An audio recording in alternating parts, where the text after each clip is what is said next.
Ya son las 9:15 y es momento de recibir al presidente de INAU, Pablo Abdala, porque la semana pasada se presentaron las cifras sobre trabajo infantil y adolescente en Uruguay y se anunció además un refuerzo presupuestal y mayor recursos humanos, más cantidad de recursos humanos para controlar las prácticas ilegales al respecto. De todo esto vamos a dialogar entonces con Pablo Abdala. Bienvenido, Abdala. ¿Cómo le va? ¿Cómo les va? Un gusto, gracias por invitarme una vez más. Muchas gracias a usted por venir a hablar de estos temas que son tan importantes. Bueno, ¿qué se encontraron con esta exploración del trabajo infantil y adolescente? ¿Creció la cantidad de permisos pedidos? Sí, efectivamente, lo cual en sí mismo creo que puede ser un signo positivo en términos de la formalización del trabajo.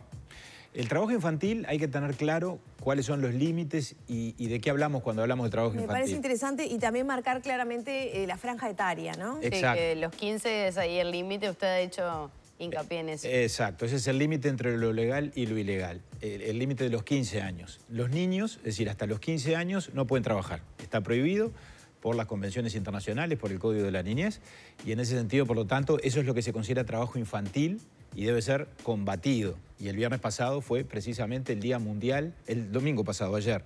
El viernes hicimos la presentación de las cifras, pero ayer, 12 de junio, es el Día Internacional de Lucha contra el Trabajo Infantil.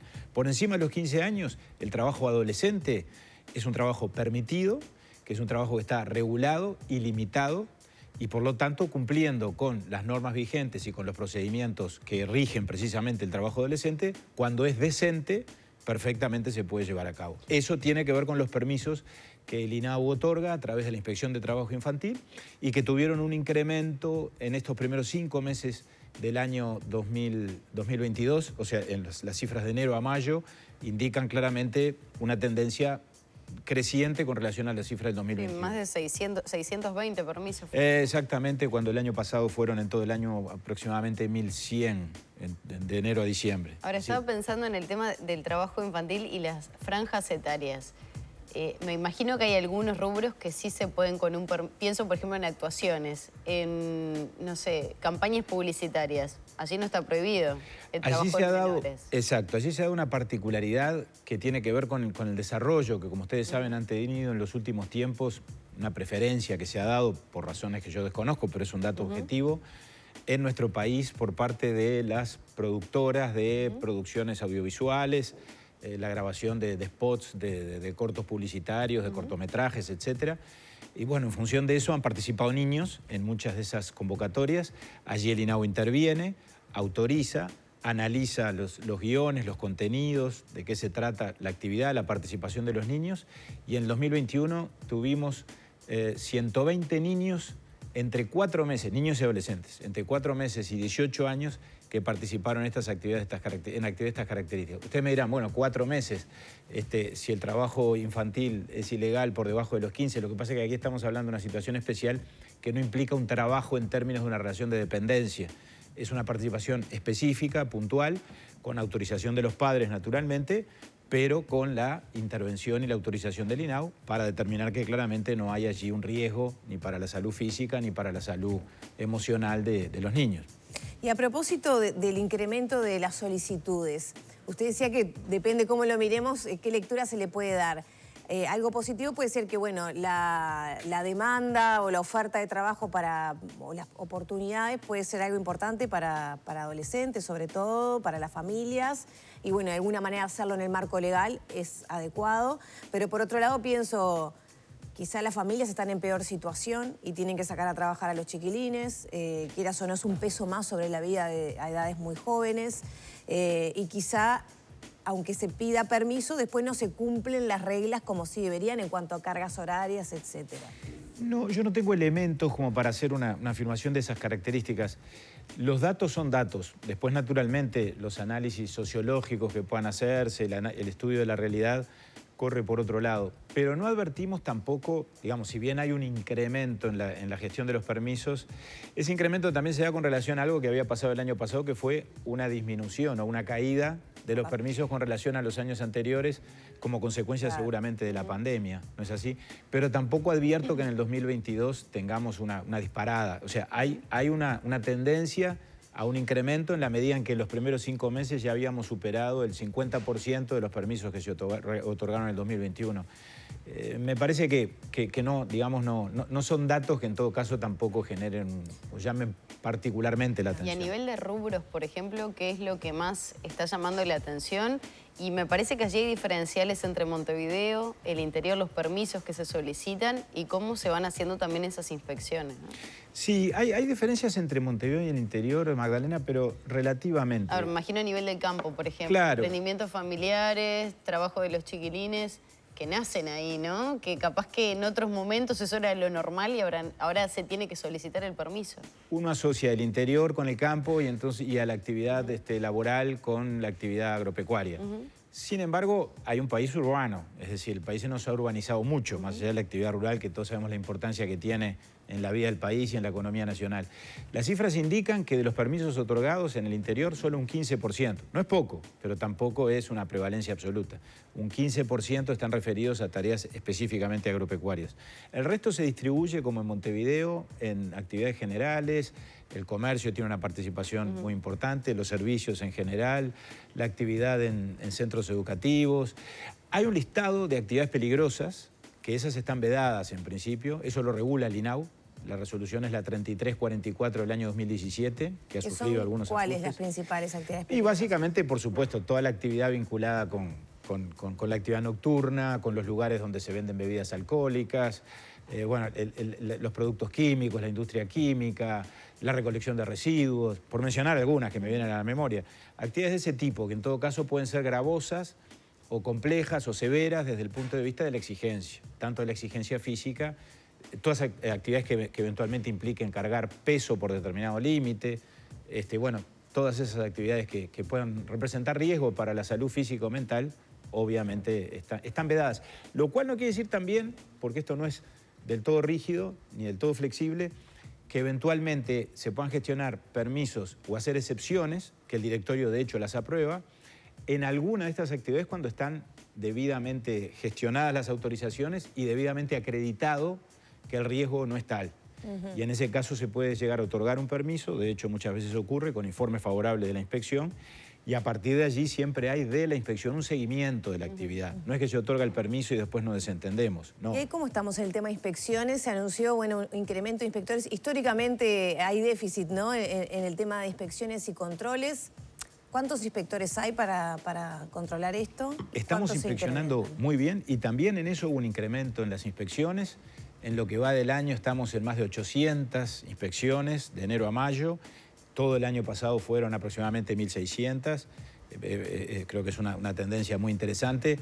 Hay un cuerpo inspectivo pequeño por ahora, pero estamos a punto de reforzarlo. Son 7 inspectores de trabajo infantil. Estamos a punto de incorporar 5 más. ¿Eso a nivel país? A nivel país. Es poco, pero, ¿no? Claro, es poco, pero que quede claro que no actúan aisladamente. Nosotros coordinamos mucho con la Inspección de Trabajo del Ministerio de Trabajo y Seguridad Social. Incluso integramos un ámbito común que es el CETI, con C, el Comité para la Erradicación del Trabajo Infantil. Lo preside el Ministerio de Trabajo, la Inspección de Trabajo y la Secretaría Técnica la ejerce INAU. Y articulamos, obviamente, con la Inspección de Trabajo. Los inspectores de trabajo del Ministerio, cuando constatan una situación de estas características, le dan aviso inmediatamente al INAU.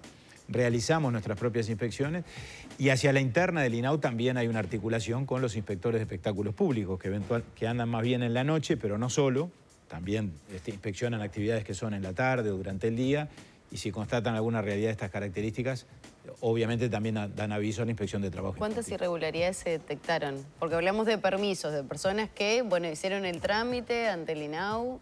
¿Qué pasa con los que no tenían esos permisos? ¿Qué se ha detectado? En el 2021 recibimos más de 40 denuncias. En lo que va del 2022 a mayo siempre son las cifras, cerca de 20. Esas situaciones eran situaciones irregulares, eventualmente adolescentes trabajando sin permiso, no necesariamente en actividades nocivas o perjudiciales para la salud, pero sin las formalidades del caso, porque además el permiso está asociado al cumplimiento de condiciones de trabajo especiales. Los adolescentes no trabajan en un régimen de trabajo común, el régimen de trabajo del trabajador común. Tiene una jornada máxima de 6 horas, tiene un descanso intermedio obligatorio de 30 minutos y eventualmente puede ser mayor, puede llegar hasta las 3 horas según el tipo de actividad, sobre todo teniendo en cuenta los ciclos productivos en la actividad rural. pueden llegar a cumplir excepcionalmente y de manera muy fundada bueno, y con una autorización específica 8 horas diarias, pero siempre que tengan 2 días de descanso consecutivos. Es decir, hay una serie de condiciones particulares que se tienen que cumplir.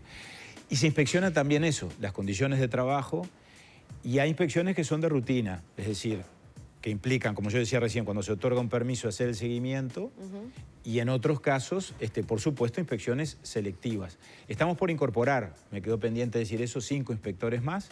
Ya se hizo un llamado. Lo dijo, los 7 más los 5. Exacto, los 7 más los 5. Esos 5 van a estar en funciones muy rápidamente porque ya se hizo el llamado, ya se anotaron los postulantes, se cerró el plazo y el tribunal evaluador está realizando la evaluación de los currículos. ¿Qué incidencia tienen estas cifras manejadas, los programas que hay, Yo Estudio y Trabajo, que están vinculados al Estado? Mucha. Allí tenemos una línea de trabajo muy interesante, porque yo lo que he dicho es, el trabajo infantil es ilegal y hay que combatirlo. Y algo sugerías tú, Lorena, en la pregunta. Pero el trabajo adolescente no solo no es ilegal, sino que en determinadas circunstancias puede ser muy favorable o muy deseable. ¿En qué situaciones? Bueno, en la de aquellos adolescentes, por ejemplo, los que tenemos vinculados al INAU, pero no ocurre solo con los que están institucionalizados, que bueno, que tienen que construir su propio camino, su propia autonomía progresiva, que tienen que generar aptitudes, desarrollar competencias. Cuando dejan de estudiar particularmente, pero también estudiando, eventualmente es saludable que puedan tener alguna experiencia laboral. ¿Es saludable? Yo entiendo que sí. ¿A tan temprana edad compatibilizar el estudio con el trabajo?